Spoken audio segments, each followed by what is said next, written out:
Assalamu alaikum students, this is lecture 6 class 10 chapter 11 organic chemistry and we were studying factors contributing to the abundance of organic compounds.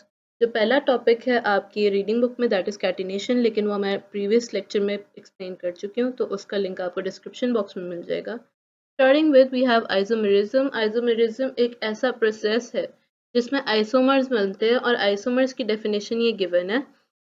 Isomers ऐसे compounds होते हैं जिनका molecular formula तो same होता है। इसका मतलब है कि उनके अंदर जो हमारे पास एटम्स की अमाउंट है वो सेम रहेगी, but different arrangement of atoms या डिफरेंट स्ट्रक्चरल फार्मूला होता है। अब सेम मॉलिक्यूलर फार्मूला से क्या मुराद है कि फॉर एग्जांपल हमारे पास यहाँ पर है पेंटेन। पेंटेन के 3 आइसोमर्स गिवन है यहाँ पे और ये हमारे पास मॉलिक्यूलर फार्मूला गिवन है जो हमें शो करा रहा है कि कार्बन हमारे पास 5 है और हाइड्रोजन हमारे पास 12 है। आप इन तीनों आइसोमर्स में से कोई भी एक आइसोमर देख लो, आपको यही अमाउंट मिलेगी कि 5 कार्बन और 12 हाइड्रोजन, चाहे वो एन पेंटेन हो, आइसोपेंटेन हो या neopentane. But structural formula is completely different in 3 of them. ठीक है, पहला आप देख लो दैट इज स्ट्रेट चेन, दूसरा है ब्रांच चेन जिसकी एक ब्रांच निकली हुई है, and neopentane has a lot of branches as well.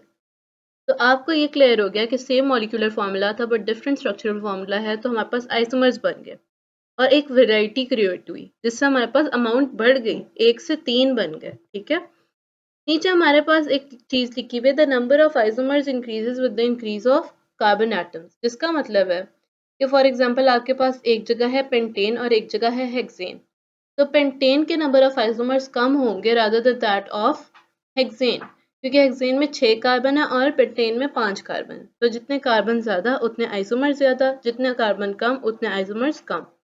The next point is strength of covalent bonds of carbon. Covalent bond organic compound में प्रोड्यूस होते हैं, वो आपको पहले ही पता है, पिछले लेक्चर्स में मैं आपको बता चुकी हूँ। कार्बन हमारे पास स्मॉल साइज होते हैं, इसलिए हमारे पास ज्यादा स्ट्रॉन्ग कोवलेंट बॉन्ड बनता है। कोवलेंट बॉन्ड की स्ट्रेंथ हमारे लिए इतनी इंपॉर्टेंट क्यों है? Because we need the stability of compound. अगर स्टेबल कंपाउंड नहीं होगा तो वो आपके पास इन्वायरमेंट में सर्वाइव ही नहीं कर सकता।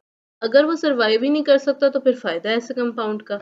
तो इसीलिए कार्बन के जो कोवलेंट बॉन्ड्स होते हैं वो काफी स्ट्रेंथ में ज्यादा होते हैं, तो इसीलिए इन्वायरमेंट में सर्वाइव कर जाते हैं। अब कौन कौन से बॉन्ड्स बनाता है कार्बन? एक तो कार्बन अपने एटम्स के साथ बनाता है, फिर हाइड्रोजन, ऑक्सीजन, नाइट्रोजन और हेलोजन के साथ भी बनाता है, जिसकी वजह से हमारे पास एक वैरायटी प्रोड्यूस होती है। The next part is multiple bonding. Multiple bonding से मुराद है ज्यादा से ज्यादा बॉन्ड्स बनाना। कार्बन एक टेट्रावेलेंट एटम है। ठीक है, टेट्रावेलेंट का मतलब है tetra 4 and valency is the amount of bonds the atom can form। ठीक है, 4 बॉन्ड्स आराम से कार्बन बना सकता है। अब कार्बन जब 4 बॉन्ड्स बना सकता है, it can form single bond, double bond and triple bond, which is shown in this example कि हमारे पास इथेन है which is a single covalent bond compound, ethylene which is also called ethene is a double covalent bond, whereas acetylene which is a triple covalent bond।